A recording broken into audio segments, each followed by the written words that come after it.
Hello gorgeous, Groovy Chick here. Today's video is going to be about the do's and don'ts of packing the perfect makeup bag.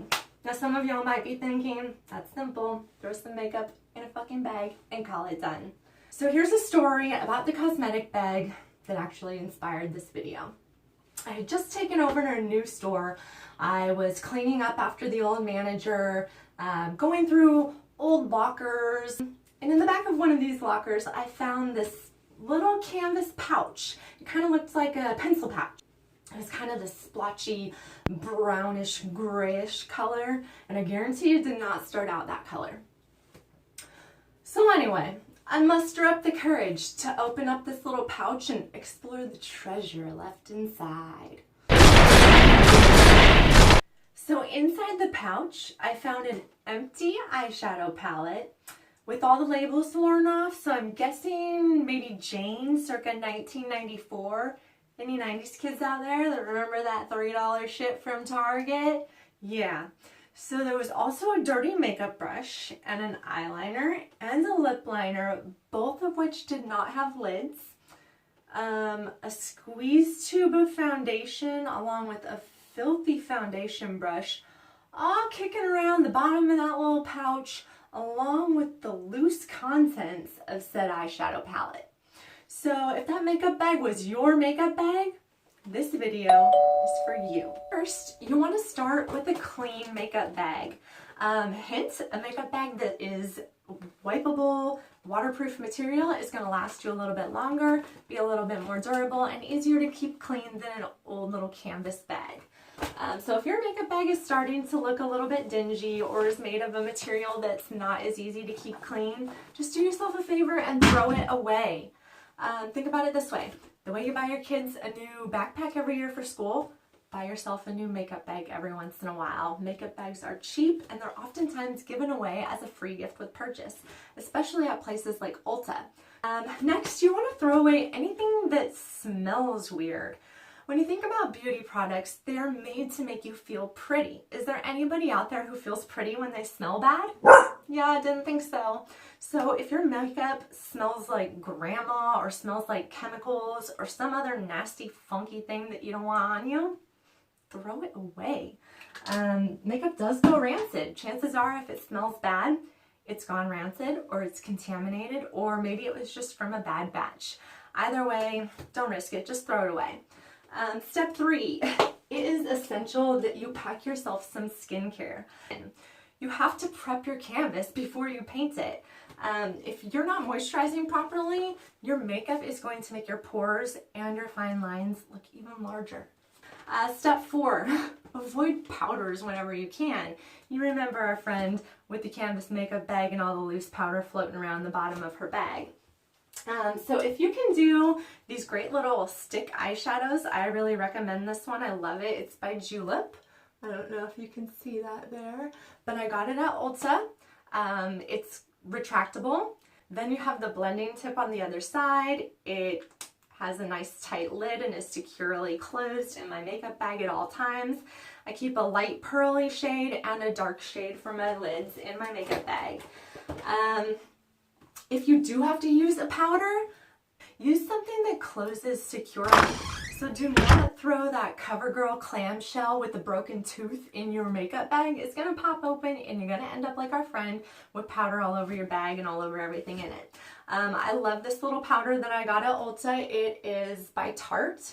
And this is their Amazonian clay. It's their travel size. I love to use travel sizes, especially in my makeup bag when I'm on the go. It means I can pack more things into my tiny little bag. So unlike most powders, this has a very secure twist top lid to it. And I know that when I close it up tight, I'm not going to get a whole bunch of loose powder all over my bag. So when you can avoid powders, go with the cream, something like that. If you can't avoid a powder, just make sure it closes securely. Step number 5, pack clean and retractable brushes. So this brush, this is actually an Ulta retractable brush. It's their little kabuki brush. It stays clean and safe in my makeup bag. If you are packing a brush like this around in the bottom of your makeup bag, it's getting covered with everything that anything in your makeup bag has ever touched. So if you've ever gone into a public restroom and touched up your makeup and set your eyeshadow or your mascara or what have you down on that public bathroom counter, now them germs are floating around in your makeup bag and they're all over this makeup brush that you're rubbing all over your beautiful little face. Don't do that. If you can't find a retractable brush, there's plenty of products that actually have a brush enclosure, like those little clamshells that have a secondary enclosure underneath to keep your brush in. It's also important to keep your brushes clean and well maintained, even when you are keeping them protected. Step number 6, mascara. Don't leave home without it. I'm going to teach you a little trick about mascara and how to know when it's time to throw your mascara away. So we're going to listen to the sound that we hear. We kind of heard nothing there. This is an old mascara and it's time to throw this away. This is a brand new mascara. Listen to the sound that we hear here. So that suction sound is what we want to hear with our mascara. If the seal is intact and it's keeping your mascara clean and free of debris and contaminants, and it's still got all of its moisture qualities that it needs to coat your lashes, you're going to hear that suction sound. Now, as most of us should know, but many of us don't and or don't even understand how to read them, all of our cosmetic products and skincare products have an expiration date on them. It's that little pot thing with the lid lifted up that says something in it like 24M or 18M. And what that's telling you is that 24 months or 18 months after the date that you open it, it needs to be thrown away. Now, none of us are out there marking our calendars with the day we need to throw away our lipstick or our mascara. None of us are remembering off the top of our head exactly what date we opened that particular tube of mascara, especially when it was 18 months ago. So now with this simple sound test and with the smell test we talked about before, you can kiss those expiration labels goodbye. Speaking of kissing things goodbye, that brings us to our last step, which is finish with the lip. So again, if your lipstick has an unpleasant smell or taste, just throw it away. If you're using a lip gloss that has a wand on it, it should make that same sound that your mascara made. So you should hear that suction. If you don't hear it, throw it away. Those of you that have that lip gloss that used to be a really pretty pastel pink and now it's become this nasty mauve dusty rose, throw that shit away. You're nasty for even hanging on to that. Don't put that on your mouth. You know that's dirty. You can see the dirt in it.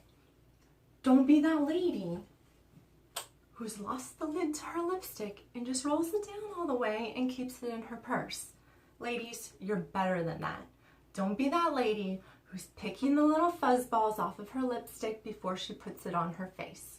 Because we all know there's only one acceptable time for a true lady to have hairy balls anywhere near her lips. And that, my friends, is going to be saved for a later tutorial.